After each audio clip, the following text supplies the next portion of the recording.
4.2 To Sir, with Love. Summary of the novel. To Sir, with Love is a work of fiction based on the life of the author, Braithwaite. The main character, Braithwaite, works as an engineer in an oil refinery. He served in the Royal British Air Force in the war. After the war, being a black person, he was unable to find employment. As a last resort, he applied in a school to become a teacher. Surprisingly, he is accepted at the Greenslade School in London's East End, and is set to teach the senior classes of the school.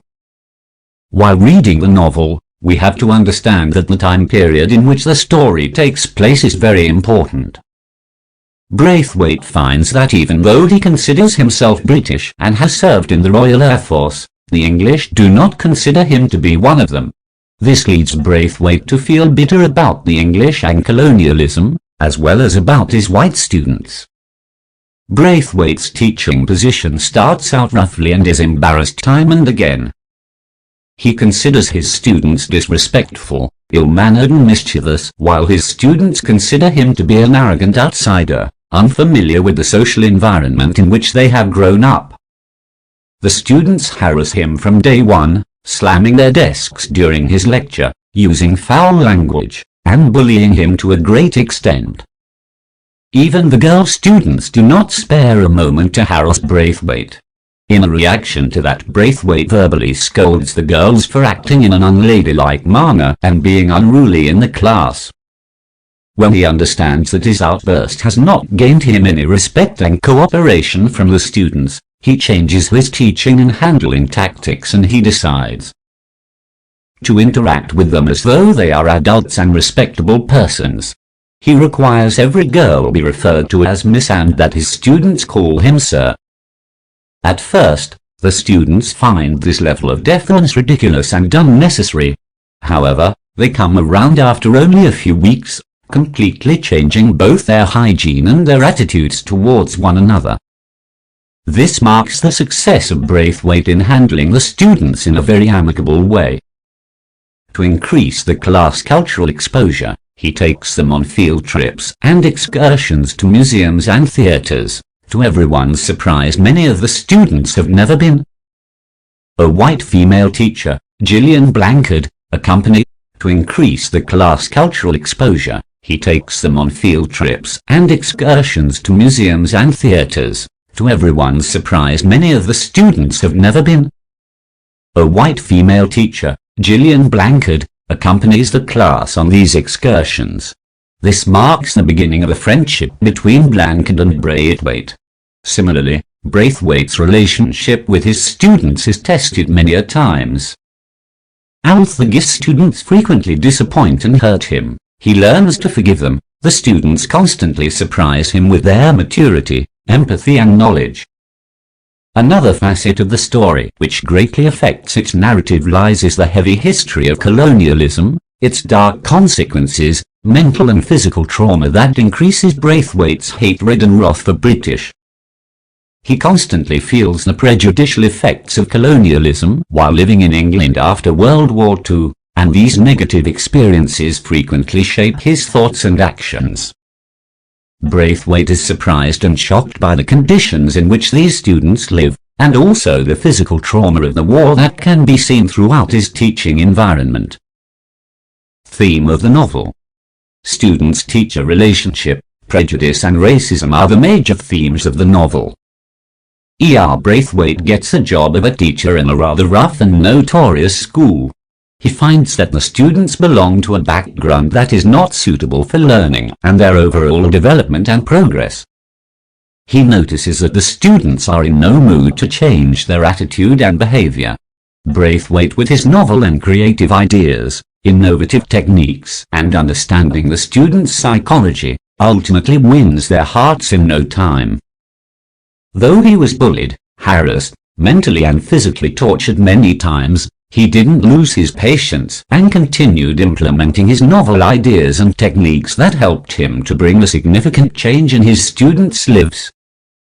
The racism prevalent in Great Britain during the mid-1940s, the time period during which To Sir, with Love takes place, is of primary significance in the novel. The narrator cites repeated incidents in which he experiences the racism of white Britons, including encounters on the bus, at job interviews, at Greenslade School, when searching for housing, at a restaurant with his girlfriend, and so on. At the outset, Braithwaite is struck by the unexpectedness of such prejudice. He was brought up in British Guiana, and he viewed himself as a British citizen, not as a black British citizen in a British colony. When he served Great Britain in the Royal Air Force, that gave him respect and esteem in the society.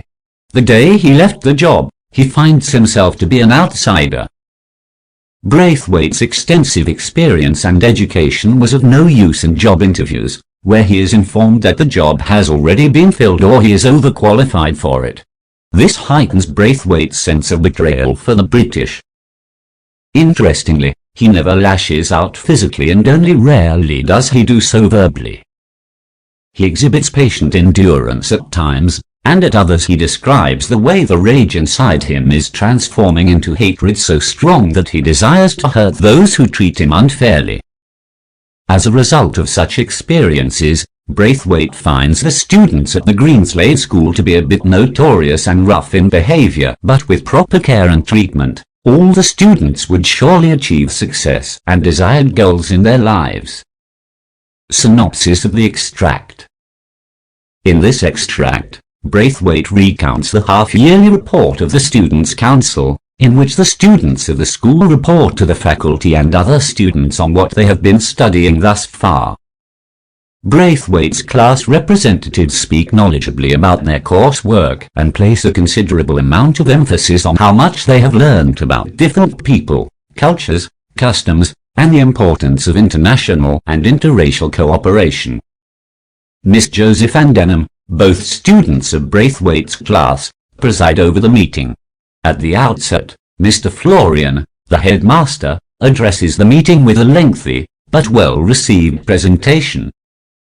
One after another, each class gives a brief report of their progress, through their chosen representatives, on what they have been studying in each subject so far. A panel of teachers is chosen for each class to answer any questions regarding the report submitted by the class. The lowest class, 181, begins first, and it is obvious that as the students progress through the ranks there is a marked development in their ability to express themselves. Mr. Braithwaite's class, being the oldest, was the last to present their report. Miss Joseph begins the highest class's proceedings by clarifying that the common theme underlying all their studies this term is the interdependency of mankind. Potter speaks in the field of math, focusing on how greater understanding in the world is fostered by the use of common weights and measures. Miss Begg and Jackson speak on geography, and Miss Dare and Funman discuss the subject of physiology, with Funman stealing the show by exhibiting a model of the human skeleton and stressing the class conclusion that basically all people were the same. Miss Dodd reports on history, and Miss. Chapter 17. The half-yearly report of the students. Joseph on domestic science. Denham creates a stir by speaking on the required subject of PT and games, complaining that the class was ill-conceived and pointless. Mr. Weston, Mrs. Dale Evans, and Miss Phillips are chosen at random to answer students' questions arising from the senior presentations.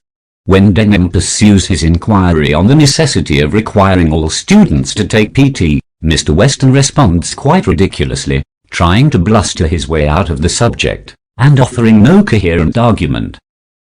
Unexpectedly, the quiet and hesitant Miss Phillips steps in and gives a sturdy defense of the practice, and Denham, knowing that he has been outwitted, has no choice but to respectfully cease his heated protest. Braithwaite is immensely satisfied with the progress of the students of his class.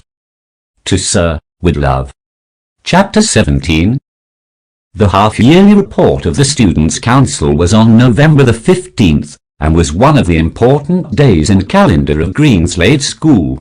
I had heard quite a deal about these occasions, and became as excited as the children as the day approached. It was entirely their day, arranged, presented and controlled by them. I observed the activities of my class as they prepared for it, noting with pride the business-like way in which tasks were allocated and fitted into a neat program. There were whispered conferences with members of other classes in the arrangement of it. On that day there was no assembly. The children arrived smartly dressed and polished, and Miss Joseph and Denham, who seemed to be the important officials for the occasion, moved about among their colleagues, ensuring that each one was ready to play his part. A bell was rung at 10 a.m. and everyone trooped into the auditorium to sit together in classes. Miss Joseph and Denham, the two most senior students, sat on the stage, one on each side of Mr. Florian, who, as soon as everyone was seated and silent, stood and addressed the school. He spoke at length, reiterating the aims and policy of the school and of the important contribution each child could make to the furtherance of those aims. He gave praise wherever it was indicated, but insisted that there was yet a great deal to be done, by themselves, towards a general improvement in conduct, cleanliness and the pursuit of knowledge. As I listened I realized that this man was in no way remote from his school. His remarks all showed that he identified himself with it and everyone in it. He then wished them success with the council meeting and left the stage to a tremendous applause. Things now moved quickly into gear.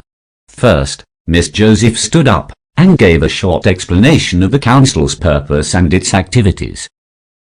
Each class would report, through its representatives, on the studies pursued during the half-year which began after Easter, a representative having been chosen for each subject. When all the classes had completed their reports, a panel of teachers would be invited to occupy the stage and answer questions from the body of the whole on matters arising out of the various reports. The selection of the panel, as with everything else, was entirely at the discretion of the children, and no members of the staff knew either how many or which teachers would be invited to sit.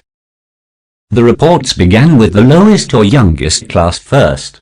These were mainly 12-year-olds who had joined the school the previous summer. Most of them were shy and rather frightened at standing up before the entire school, but nevertheless they managed it creditably. They had been newly introduced to the difficulties of seeking information for themselves, so their report was understandably rather short. Class after class was represented, and it was obvious that with each succeeding term there was a marked development in their ability to express themselves. Much of the work was rather elementary, but to them it loomed large because they understood it and something of its relationship to themselves. Throughout all the reports, the emphasis was on what they understood rather than on what they were expected to learn. When the turn of my class came I sat up anxiously. From the list he held in his hand, Denham called out the names of the representatives, together with the subjects on which they would report.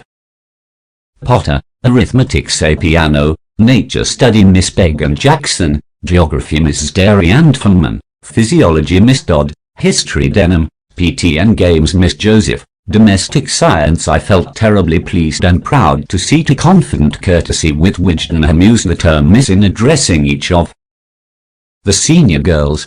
I felt sure that this would in itself be something for the younger ones to aim at, a sort of badge of young adulthood. As their names were called they walked up to the stage and took their seats with commendable gravity. Miss Joseph then gave a short address. She said that their lessons had a particular bias towards the brotherhood of mankind, and that they had been learning through each subject how all mankind was interdependent in spite of geographical location and differences in color, races and creeds. Then she called on Potter. Potter went on to speak of the work they had done on weights and measures, of the relationship between the kilogram and the pound, the meter and the foot. He said that throughout the world one or other of those two methods was either in use or understood, and that it was a symbol of the greater understanding which was being accomplished between peoples. Piano spoke of the study the class had made of pests, especially black rot on wheat, boll weevil on cotton, and the Colorado beetle on potatoes. He showed how many countries had pooled their knowledge and results of research on the behavior, breeding habits and migration of these pests, and were gradually reducing the threat they represented to these important products. Miss Begg and Jackson divided the report on geography between them.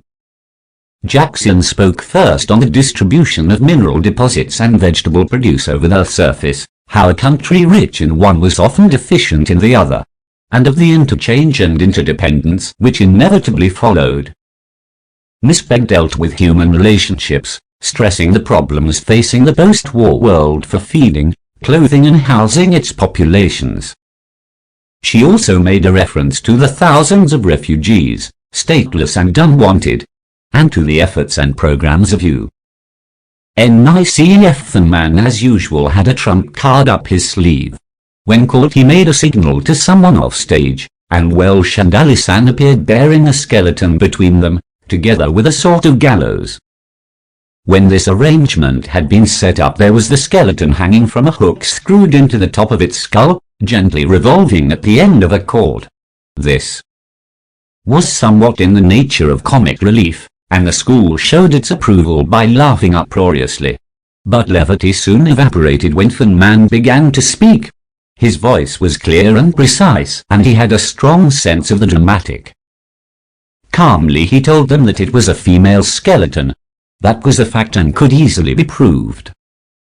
But he could not say with any assurance whether she had been Chinese or French or German or Greek.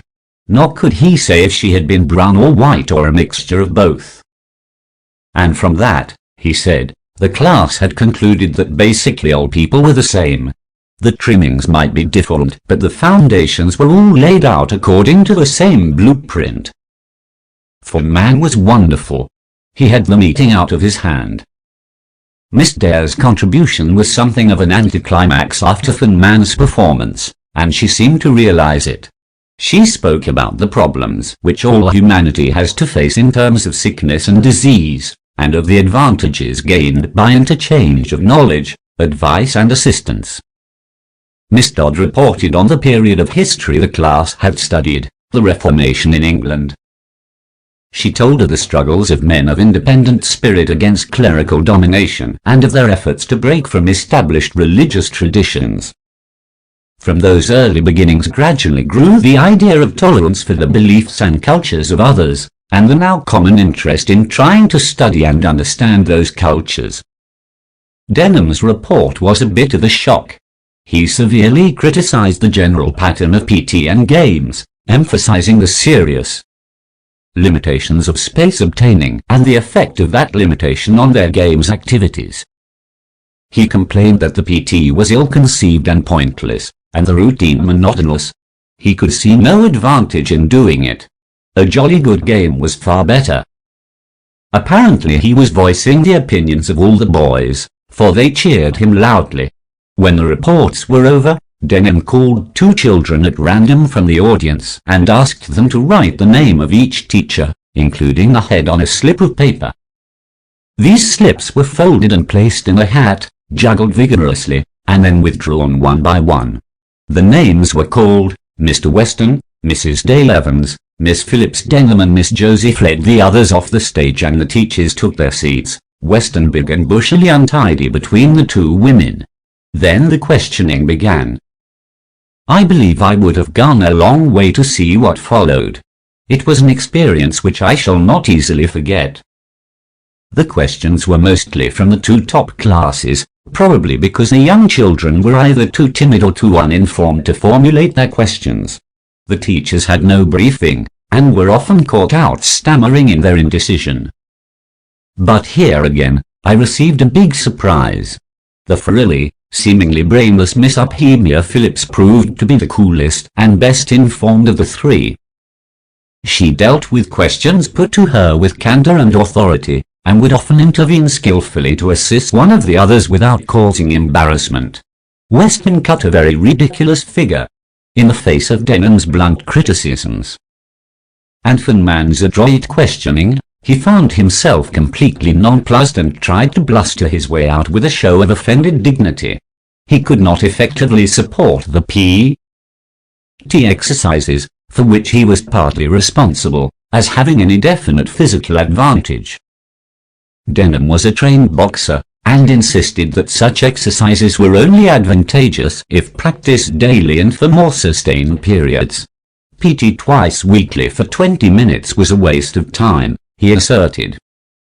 Once again Miss Phillips took the reins and her stock promptly shot up 100-fold. She reminded the school that every subject, including PT and games, had been carefully considered and fitted into the teaching timetable so that each student received maximum benefit from it. The school with its limited facilities must be considered in terms of the greatest good for the greatest number, and it would be beyond anyone's powers to please everybody. Some of you, she concluded, fixing Denham with innocent eyes, are fortunate in your own fine physical development and do not really need the few meager helpings of PT and games which this school can offer. Try to remember that there are others for whom our program is ideally suited. It may be that some of you older boys might even be able to help in that respect.